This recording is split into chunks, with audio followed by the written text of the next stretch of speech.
Dhaka board 2023 সালে আসা এই সৃজনশীল প্রশ্নটা আমরা এখন ইজি ম্যাথ বই থেকে সমাধান করব। আমাদের ইজি ম্যাথ বইয়ে প্রত্যেকটা প্রশ্নের সাথে একটা করে কিউআর কোড দেওয়া রয়েছে, যে কিউআর কোড স্ক্যান করা মাত্রই ওই নির্দিষ্ট প্রশ্নটির সমাধানের ভিডিও আপনারা দেখতে পাবেন, যেটি আপনাদের জন্য অনেক বেশি উপকারী হবে। তাই আশা করব আপনারা সবাই ইজি ম্যাথ বইটি সংগ্রহ করে ফেলবেন ইনশাআল্লাহ। ঢাকা বোর্ড 2023 সালে যে সৃজনশীল প্রশ্নটি এসেছে তার উদ্দীপকে কিছু তথ্য দেওয়া রয়েছে। যেমন এখানে বলা হয়েছে A equal to X belongs to N such that X মৌলিক সংখ্যা এবং এক্স এর মান 2 এর সমান বা বড়, 7 এর সমান বা ছোট। অর্থাৎ এই এ সেটের মধ্যে যে সকল উপাদান বসবে তাদেরকে স্বাভাবিক সংখ্যা হইতে হবে, তাদেরকে মৌলিক সংখ্যা হইতে হবে এবং তাদের মান 2 এর সমান বা বেশি, 7 এর সমান বা কম হইতে হবে। এই সবগুলো শর্ত যারা মানবে তারা এই এ সেটের মধ্যে প্রবেশ করবে। এরপর এফ অফ এক্স দিয়ে একটা তথ্য দেওয়া, f of x equal to 4x - 5 divided by 3x - 2। তো এই হচ্ছে দুইটা তথ্য এখানে আমাদের দেওয়া রয়েছে। এই তথ্যের আলোকে আমরা প্রশ্নগুলো সমাধান করব। সবার প্রথমে ক নাম্বার প্রশ্নের দিকে আমরা তাকাই। ক নাম্বার প্রশ্ন কি বলছে? ক নাম্বার প্রশ্ন বলছে F of A equal to 2a³ plus ka² - 32 হলে কে এর কোন মানের জন্য এফ অফ 2 ইকুয়াল টু 0 হবে। এখানে এফ অফ এ চলকের একটা বহুপদী বা একটা ফাংশন এখানে দেওয়া রয়েছে। কে এর কোন মানের জন্য এফ অফ 2 ইকুয়াল টু 0 হবে। অর্থাৎ আমি এই এ এর জায়গাতে 2 বসাবো, তাহলে এই সম্পূর্ণটার মান 0 হয়ে যাবে। আমি যখন এ এর মান 2 বসাবো তখন সম্পূর্ণটার মান 0 হয়ে যাবে। তবে সমস্যা করবে এই কেটা সমস্যা করবে। তো আমাদের কাছে তারা জানতে চাচ্ছে যে কে এর কোন মান এখানে বসাইলে আর কোনো সমস্যা থাকবে না, এই সম্পূর্ণ রাশিটা 0 হয়ে যাবে, সম্পূর্ণ রাশিটা 0 হয়ে যাবে। কে এর কোন মান এখানে বসানোর ফলে সম্পূর্ণটা 0 হয়ে যাইতে আর কোনো বাধা থাকবে না, আমাদের কাছে তারা জানতে চায়। তার মানে এখানে বিষয় হচ্ছে আমরা এ এর মান হিসেবে 2 বসাবো, এখানে আমাদের 2 বসাবো, এখানে আমাদের 2 বসাবো, যেখানে যেখানে এ আছে সেখানে সেখানে 2 বসাবো এবং কে এর এমন একটা মান বসাবো যাতে করে সম্পূর্ণ রাশিটা যখন আমরা ক্যালকুলেশন করব, হিসাব করব, তখন 0 হয়ে যাবে। F of 2 equal two 0। তাহলে চলেন আমরা এখন অঙ্কটা করি। যেহেতু আমাদেরকে তারা বলে দিছে এ এর জায়গাতে 2 বসাইলে সম্পূর্ণটার মান 0 হবে, তাহলে আমরা করব কি, এ এর জায়গাতে 2 বসায় দিয়ে সম্পূর্ণটা ইকুয়াল টু 0 বলে দিব। এ এর জায়গাতে 2 বসিয়ে দিয়ে এই সম্পূর্ণটা 0 বলে দিব।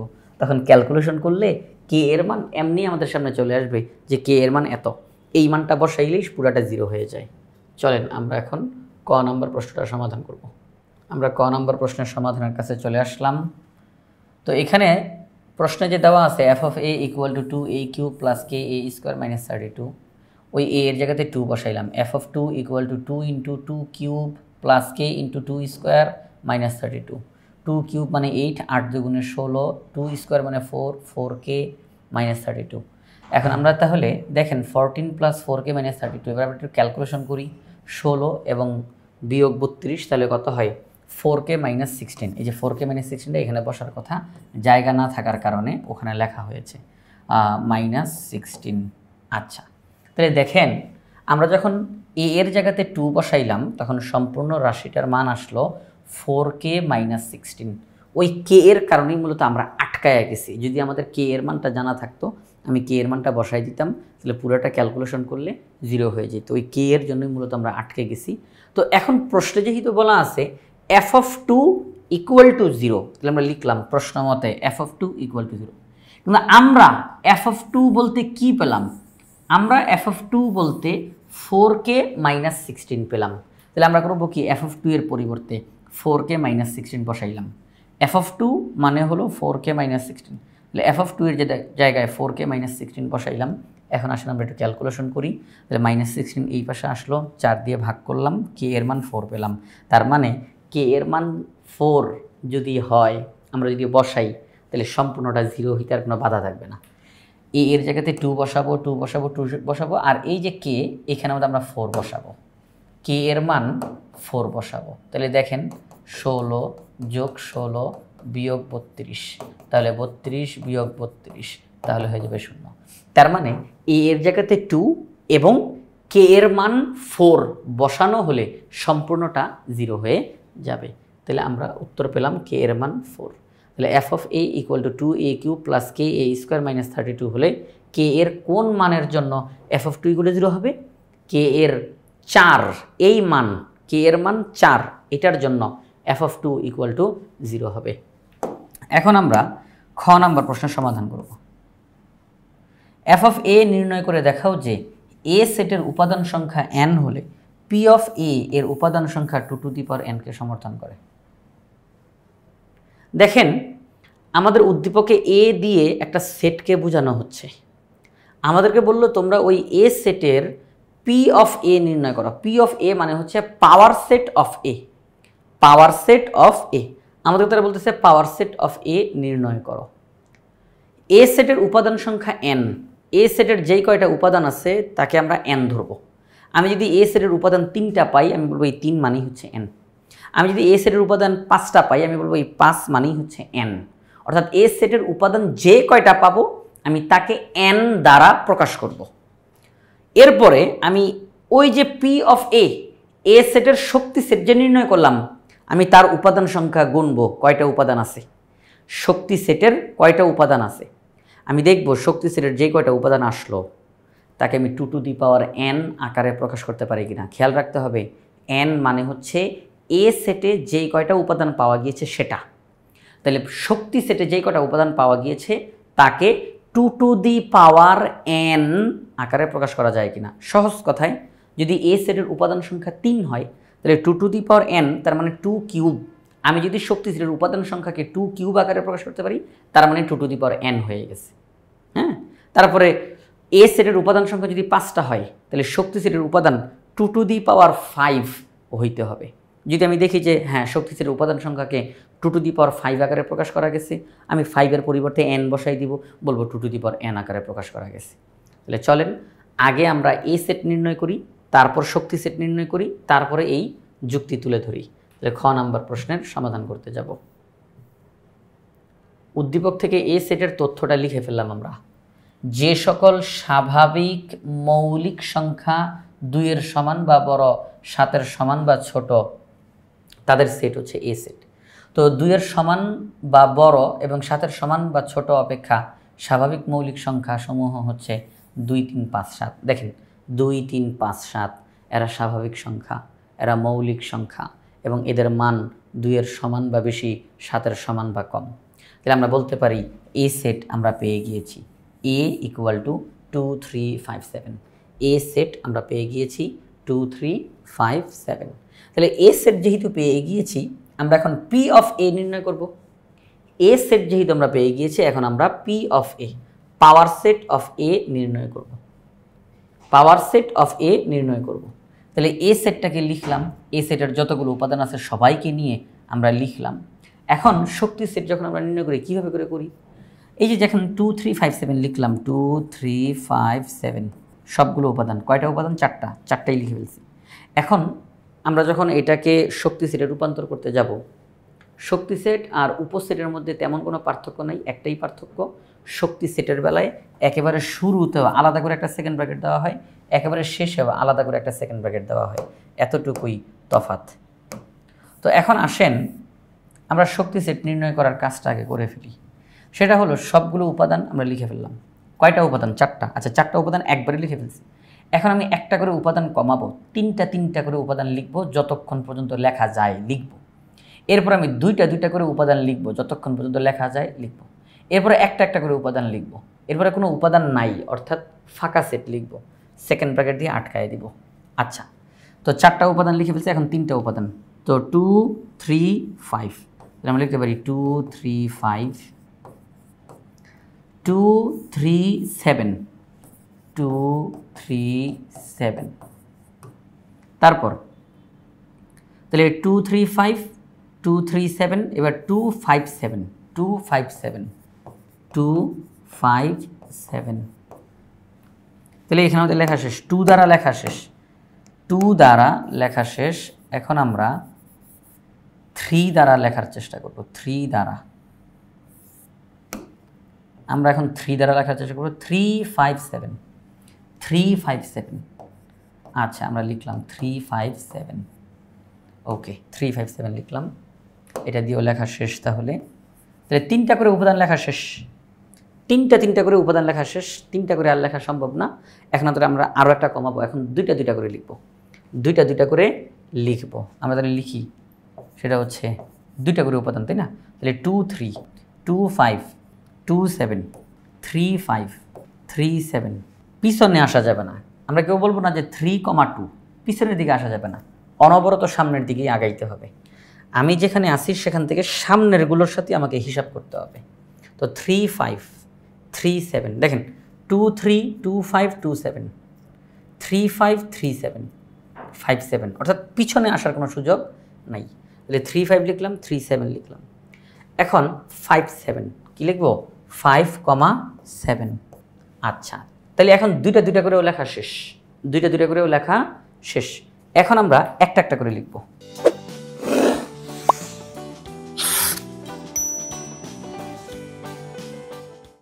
টু 3 5 7, একটা করেও লেখা শেষ। এখন আমরা তাহলে ফাঁকা সেট লিখব।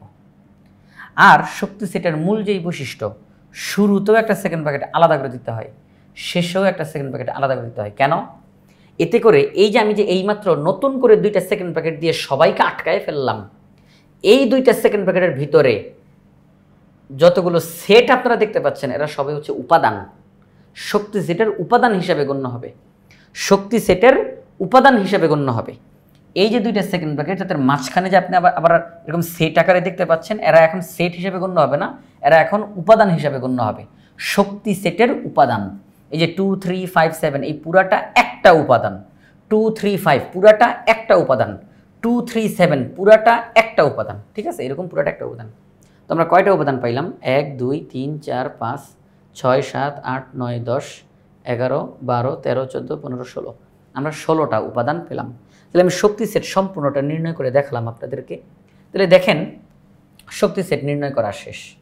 তো এ সেটের উপাদান কয়টা? এ সেটের উপাদান হচ্ছে 4টা। এই যে এ সেটের উপাদান 4টা, এটাকেই আমরা এন বলবো, এটাকেই আমরা এন বলবো। শক্তি সেটের উপাদান যে 4টা, এটাকেই আমরা এন বলবো, মানে এই 4 মানেই হচ্ছে এন। আচ্ছা শক্তি সেট না, এ সেট, এ সেটের উপাদান 4টা, তাকে আমরা এন বলবো। তো শক্তি সেটের উপাদান আমরা কয়টা পেলাম? আমরা গনে গনে দেখেছি শক্তি সেটের উপাদান 16টা। আচ্ছা 16কে লেখা যায় 2 two the power 4, 2 two the পাওয়ার 4। আর এই 4-এর পরিবর্তে এই যে আগের লাইনে আমরা লিখেছি 4 ইকুয়াল টু এন, তাহলে এই 4-এর পরিবর্তে এন লিখলাম। তাহলে আমরা বলতে পারি শক্তি সেটের উপাদান সংখ্যা 2 টু দি পাওয়ার এনকে সমর্থন করে। কারণ যদি 2 টু দি পাওয়ার এনকে সমর্থন নাই করতো, তাহলে 2 টু দি পাওয়ার এন আকারে প্রকাশই করা যেত না। যেহেতু 2 টু দি পাওয়ার এন আকারে প্রকাশ করা গেছে, তার মানে সমর্থন করে। আমাদের তারা এটাই বলছিল যে তোমরা পি অফ এ নির্ণয় করো, এরপর তোমরা দেখাও যে পি অফ এ এর উপাদান সংখ্যা 2 টু দি পাওয়ার এনকে সমর্থন করে। আমরা দেখিয়ে দিলাম, পাশে লিখব, দেখানো হলো। তাহলে আমাদের এই খ নাম্বার প্রশ্নটাও সমাধান করা শেষ। আমরা এখন গ নাম্বারে যাব। গ নাম্বার প্রশ্নটা বলা হয়েছে f of x to the power -1 +1 divided by f of x to the power -1 equal to 2। এটা একটা তথ্য, এটা একটা তথ্য, হ্যাঁ এটা একটা তথ্য যে f of x inverse +1 divided by f of x inverse -1 equal to 2। এই তথ্যটাকে ব্যবহার করব, এক্সের মান আমরা নির্দিষ্ট করে এক্সের মান বের করব। এই তথ্যটাও ব্যবহার করব, উদ্দীপকের এই তথ্যটাও ব্যবহার করব। কেন? কারণ উদ্দীপকের এই তথ্যটা main. F of x equal to 4x - 5 divided by 3x - 2। ওই এক্সের জায়গায় আমরা এখন এক্স ইনভার্স বসাবো, ওই এক্সের জায়গায় আমরা এখন এক্স ইনভার্স বসাবো। এক্স ইনভার্স বসিয়ে এক্স ইনভার্স বসিয়ে ক্যালকুলেশন করে একটা মান আসবে। যেই মানটা আসবে তার সাথে 1 যোগ 1 বিয়োগ, অর্থাৎ সহজ কথায় বললে যোজন বিয়োজন। একটু পরে আমরা অঙ্কের ভিতরে গিয়ে কথাগুলো বলবো। যোজন বিয়োজন করে দিলেই সাথে সাথে আমাদের এক্সের মান চলে আসবে। তাহলে চলেন গ নাম্বার অঙ্কের সমাধানে যাই। আমরা উদ্দীপকে থাকা সেই তথ্যটাকে সবার প্রথমে লিখলাম দেওয়া আছে F of x equal to 4x - 5 divided by 3x - 2।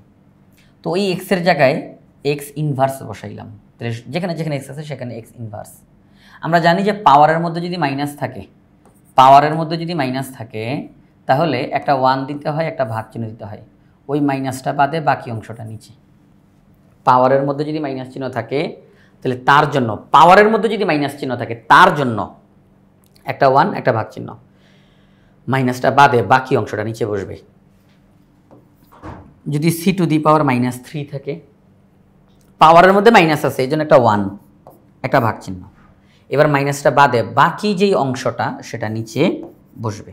তো এখানের মধ্যে এই যে x⁻⁻1 তাহলে আমরা লিখতে পারি 1/x, এখানেও 1/x, 4/x - 5, 3/x - 2। তো এই যে 4/x - 5, 3/x - 2, আমরা কিন্তু এই 5-এর নিচে মনে মনে 1 আছে, খেয়াল করি 5-এর নিচে 1 আছে, তাহলে এই 4/x, এই x হচ্ছে হর, 5/1 এই 1 হচ্ছে হর, তাহলে x এবং 1 এর লসাগু করতে পারি, x এবং 1 এর লসাগু করতে পারি। আচ্ছা, তাহলে x এবং 1 এর লসাগু হচ্ছে x। এই x এর মধ্যে একবার যায়, সেটা দিয়ে লবকে গুণ, তাহলে হ্যাঁ x এর মধ্যে একবার যায়, 1 দিয়ে লবকে গুণ, 1 x এর মধ্যে x বার যায়, সেটা দিয়ে লবকে গুণ। একই কাজ নিচেও করলাম। আচ্ছা, এটা যে ভাগ চিহ্ন, তাহলে ভাগ চিহ্নের উপরে যা আছে তাকে লিখলাম, ভাগ চিহ্নকে উল্টাইলে গুণ হয়, ভাগ চিহ্নকে উল্টাইলে কি হয়? গুণ হয়। তাহলে ভাগের পরে যে আছে সে উল্টায় যাবে, এটাই তো নিয়ম, যে আমরা যখন একটা ভাগকে উল্টায় গুণ করলাম তাহলে ভাগের পরে যে আছে সেও উল্টায় যাবে। তাহলে সেই হিসেবে এখানের মধ্যে আমরা এই যে ভাগ চিহ্ন তার উপরের অংশটাকে লিখলাম, ভাগকে উল্টায়া গুণ করলাম, তাহলে ভাগের পরে যে আছে সে উল্টায় যাবে, এই এক্সটা উপরে আর 3 - 2 এক্সটা নিচে, x কাটাকাটি যায়, তাহলে 4 - 5x / 3 - 2x। আমরা বলতে পারি f(x⁻⁻1 = 4 - 5x / 3 - 2x। আমরা f(x ইনভার্স) পেয়ে গেলাম। এবার সবাই একটু খেয়াল করেন, খুব মনোযোগ দিয়ে খেয়াল করেন, f(x ইনভার্স), আচ্ছা আমি কি বলতে পারি না এটার নিচে মনে মনে 1 আছে? যে কোনো জিনিসের নিচে মনে মনে 1 থাকে না? যে কোনো জিনিসের নিচে মনে মনে 1 থাকে। তাহলে সেই ক্ষেত্রে দেখেন, আমি যদি এখন এটাকে একটা ভগ্নাংশ চিন্তা করি, যে একটা ভাগ চিহ্ন, এটা উপরে এটা নিচে, তাহলে আমি বলবো এটা লব এটা হর, আমরা বলবো এটা লব এটা হর। তাহলে এটা যদি লব হয়, এটা যদি হর হয়, আমরা এখন যোজন বিয়োজন টাইপের একটা কথা বলতে পারি। দেখেন এই সাইডে কি আছে, আমি আগে একটু এদিকেরটা আগে একটু লিখে নিই, এদিকেরটা আগে লিখে নিই, 4 - 5x / 3 - 2x, এই যে। তাহলে এটা লব এটা হর, এটা লব এটা হর, আমরা এখন যোজন বিয়োজন করব। বলবেন যোজন বিয়োজন কি? লব যোগ হর, লব বিয়োগ হর, এটাকে বলা হয় যোজন বিয়োজন। উপরে যোগ নিচে বিয়োগ, যোজন বিয়োজন, লব যোগ হর, লব বিয়োগ হর। তাহলে সেই ক্ষেত্রে সমান চিহ্নের এই বাম পাশে এটা লব এটা হর, তাহলে এখানে যোজন বিয়োজন করব। সমান চিহ্নের ডান পাশে এটা লব এটা হর, এই পাশে যোজন বিয়োজন করব। তাহলে সেই ক্ষেত্রে আমরা বলতেই পারি এটা লব যোগ হর, লব বিয়োগ হর বলতে পারি, আমরা লিখতে পারি এইভাবে করে। তাইলে যোজন বিয়োজন। এবার এই পাশে এসে আমাদেরকে একই কাজ করতে হবে, লব যোগ হর, লব বিয়োগ হর। ঘটনা এখন ঘটবে, ঘটনা কিন্তু এখন ঘটবে। আচ্ছা, হরের সামনে কি চিহ্ন? মাইনাস। হরের সামনে কি চিহ্ন? মাইনাস। তাহলে আমি যখন হরটাকে বসাইতে যাব তখন এই মাইনাসের সাথে একটা সংঘর্ষ হবে না বলেন? আমি যখন হরকে বসাইতে যাব তখন এই মাইনাসের কারণে হরের চিহ্নগুলো পাল্টাইয়া যাবে। আচ্ছা, হরের সামনে আছে প্লাস, এই যে এখানে প্লাস, তাহলে এখন হয়ে যাবে -3। আচ্ছা, এখানে আছে মাইনাস, মাইনাসটা এখন পাল্টাই হয়ে যাবে প্লাস। আমি কি বুঝাইতে পারলাম? হরের সামনে মাইনাস, আমি যখন এই হর পুরাটা, এই যে এই পুরা হরটা যখন বসাইতে যাব, এই মাইনাসের কারণে এর চিহ্নগুলো পাল্টাই যাবে না? তাহলে +3 হয়ে যাবে এখন -3, আর -2x এখন হয়ে যাবে +2x। তাহলে আমরা কি করলাম? যোজন বিয়োজন করলাম, লব যোগ হর, লব বিয়োগ হর। একই কাজ এই পাশেও করলাম। তাহলে এই জিনিসটা এখানে করা হয়েছে, এটা লিখে দেখালাম। তাহলে এখন দেখেন যে বিষয় আমরা যখন একটু ক্যালকুলেশন করি, যে এখানের মধ্যে -5x - 2x তাহলে হয় -7x, 4 আর 3 7, 4 থেকে 3 বিয়োগ করলে 1, -5x + 2x তাহলে -3x। আমরা আমাদের যেই প্রশ্নে এটা যে দেওয়া ছিল আমরা তার একটা মান পেলাম, 7 minus 7x divided by 1 minus 3x। আমাদের প্রশ্নে বলা ছিল, দেখেন জিনিসটা খেয়াল করেন, প্রশ্নে বলা ছিল f of x to the power -1 plus 1 divided by f of x to the power -1 minus 1 equal to 2। এটা আমাদের প্রশ্নে বলা ছিল, এটা আমাদের প্রশ্নে বলা ছিল এই তথ্যটা, যে এইটা সমান 2, এইটা সমান 2 বলা ছিল। আর আমরা এইমাত্র অঙ্ক করতে গিয়ে এইটার মান কি পেলাম? প্রশ্নে বলা এইটা সমান 2, আর আমরা অঙ্ক করতে গিয়ে পেলাম এইটা সমান, এই যে দেখেন, এটা সমান 7 minus 7x divided by 1 minus 3x। তাহলে আমরাও বের করেছি, আবার প্রশ্নেও বলা আছে, প্রশ্নে বলা আছে এইটা সমান 2, প্রশ্নে বলা আছে এইটা সমান 2, আর আমরা বের করলাম এইটা সমান 7 minus 7x divided by 1 minus 3x। তাহলে আমরা একটা ব্যালেন্স করতে পারি না, যে এটার মান 2 আবার এটার মান এইটা, এই দুইটাকে পরস্পর সমান চিহ্ন দিয়ে বসাই দিতে পারি। এটার মান এটা, আবার এটার মান এটা, সমান চিহ্ন দিয়ে বসাই দিলাম। এখন 2 এর নিচে মনে মনে 1 আছে, আমরা আর গুণ করতে পারি। 1 দিয়ে যদি গুণ করি 7 মাইনাস 7x, 2 দ্বারা যদি গুণ করি তাহলে 2 মাইনাস 6x। ঠিক আছে, এখন অঙ্কর রেজাল্ট বের হয়ে যাবে। তাহলে এই 2 এই পাশে চলে আসলো, তাহলে -2, এই মাইনাস 7x এই পাশে চলে আসলো, তাহলে প্লাস 7x। 7টা x থেকে 6টা x বিয়োগ করলে আর একটা x থাকে, 7 থেকে 2 বিয়োগ করলে 5 হয়। তাহলে x equal to 5, x equal to 5, x equal to 5।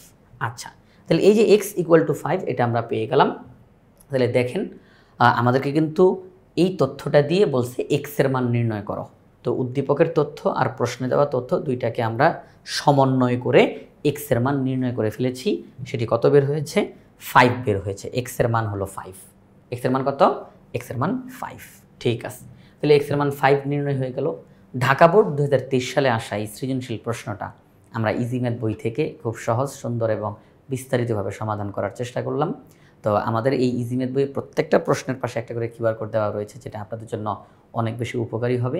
তাই আশা করব সবাই ইজি ম্যাথ বইটি সংগ্রহ করে ফেলবেন ইনশাআল্লাহ।